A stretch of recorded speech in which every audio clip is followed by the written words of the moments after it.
Dengue झिकावर भारतात लस विकसित होणार, दुसऱ्या तिसऱ्या टप्प्यातल्या वैद्यकीय चाचण्यांना मंजुरी। मराठा आरक्षणावर हायकोर्टामध्ये सुनावणी, आरक्षणाची गरज दाखवणारे आकडे दिशाभूल करणारे याचिकाकर्त्यांचा आरोप। महाराष्ट्रातल्या 17 IPS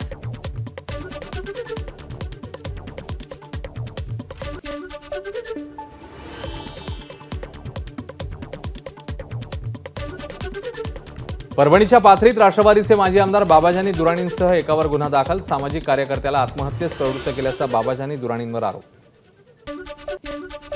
अकोला जिल्ह्यातील ठाकरे गटाचे आमदार नितीन देशमुख पुन्हा लाचलुचपत प्रतिबंधक विभागाच्या रडारवर। देशमुख अकोला जिल्हा परिषद सदस्य असतानाच्या कार्यकाळाची माहिती अकोला जिल्हा परिषदेकडून मागवली। जुन्या सुधारित पेन्शन योजनेसंदर्भात पुन्हा एकदा संपाचं हत्यार, शासकीय अधिकारी कर्मचाऱ्यांचा 29 ऑगस्टपासून संपाचा इशारा।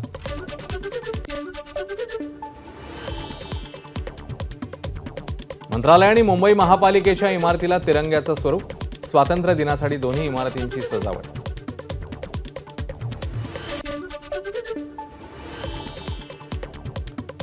स्वातंत्र्य दिनाच्या पार्श्वभूमीवर पंढरपूरच्या विठ्ठल रुक्मिणी मंदिराला आकर्षक विद्युत रोषणाई, नामदेव पायरी, उत्तरद्वार, पश्चिमद्वार, विठ्ठल रुक्मिणीचे कळस या ठिकाणी आकर्षक तिरंगी रंगाची विद्युत रोषणाई।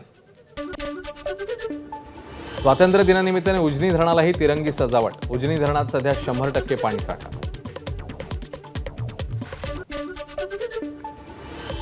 धोपावे येथे फेरीबोटीतील उतरताना महिलेला घाई नडली, 55 वर्षीय महिला पाय फाळक्यात अडकून गंभीर जखमी, जखमी महिलेवर डेरवण येथे उपचार सुरू, घटनेचा व्हिडिओ व्हायरल।